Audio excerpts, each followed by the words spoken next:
हाय, good evening, सत श्री अकाल, आदाब, नमस्कार, वनकम।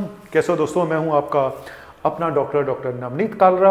और आज शाम का टॉपिक बहुत इम्पोर्टेंट नहीं है कि कई बार डॉक्टर ये बोल देते हैं कार्डियोलॉजिस्ट की आपकी ब्लॉकेज एक नाड़ी या में 70% है, स्टंट डालना पड़ेगा। 70% से ऊपर अगर है तो बोला जाता है कि स्टंट डालना पड़ेगा, लेकिन अगर एग्जैक्ट 70% हो तो क्या किया जाए? स्टंट डलवाना चाहिए या नहीं डलवाना चाहिए? इसी पे बात करने जा रहा हूं। बस आप बने रहिए अपने दिल को थाम के, क्योंकि आज दिल की बात है और दिल से करूंगा। थैंक यू, जाना नहीं।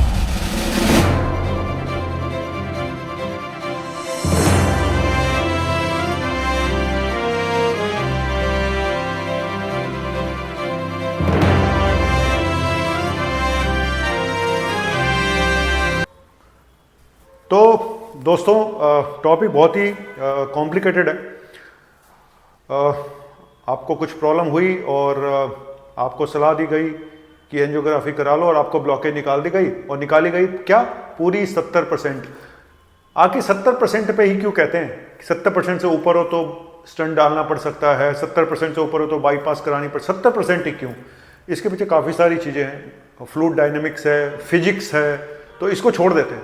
लेकिन 70% पे अगर डॉक्टर ये बोल दे एग्जैक्ट 70% पे कि स्टंट डाल दो, एंजियोप्लास्टी कर दो, और एक डॉक्टर बोलता है कुछ नहीं करना है, सिर्फ दवाइयों पे रहो, तो बड़ा कंफ्यूजन हो जाता है 70% पे आके कि आखिर क्या किया जाए।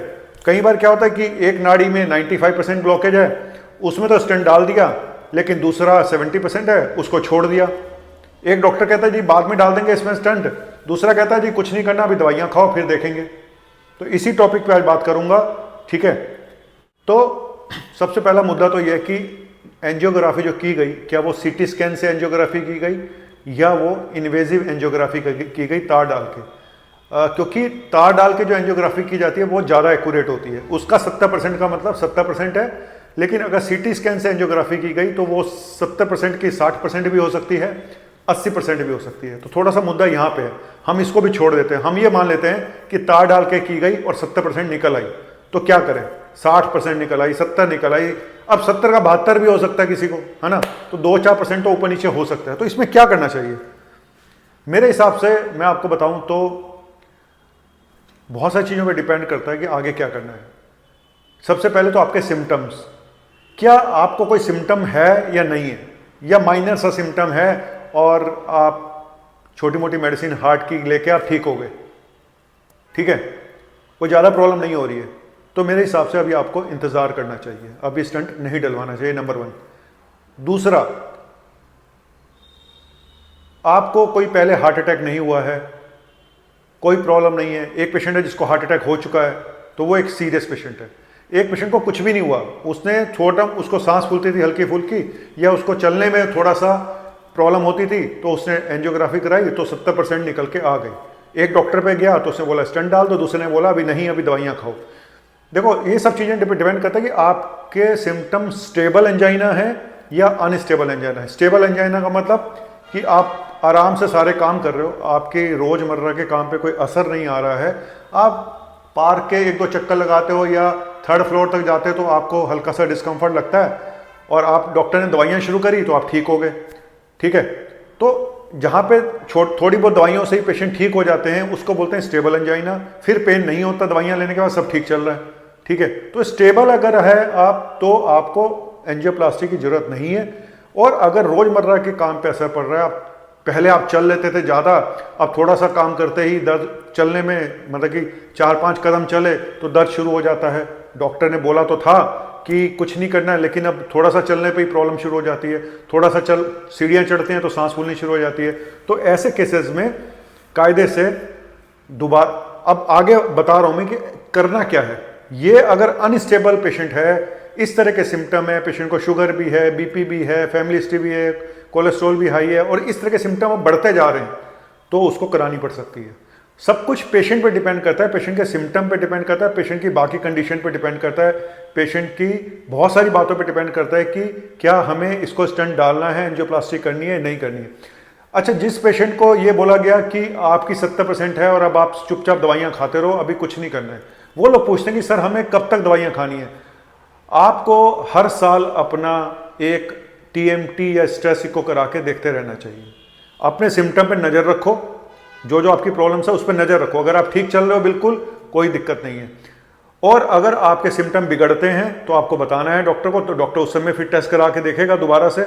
और अगर आपका टीएमटी या आपका स्ट्रेस इको ठीक चल रहा था लेकिन आपको हर साल कराना पड़ेगा, अगर एक बार वो स्ट्रांगली पॉजिटिव आ जाता है, पिछले साल नेगेटिव था और अब आपका पॉजिटिव आ जाता है, तो आपको दोबारा से एंजियोग्राफी करा के, हो सकता है अब आपकी ब्लॉकेज बढ़ गई हो तो अब आपको स्टेंट डालना पड़ेगा।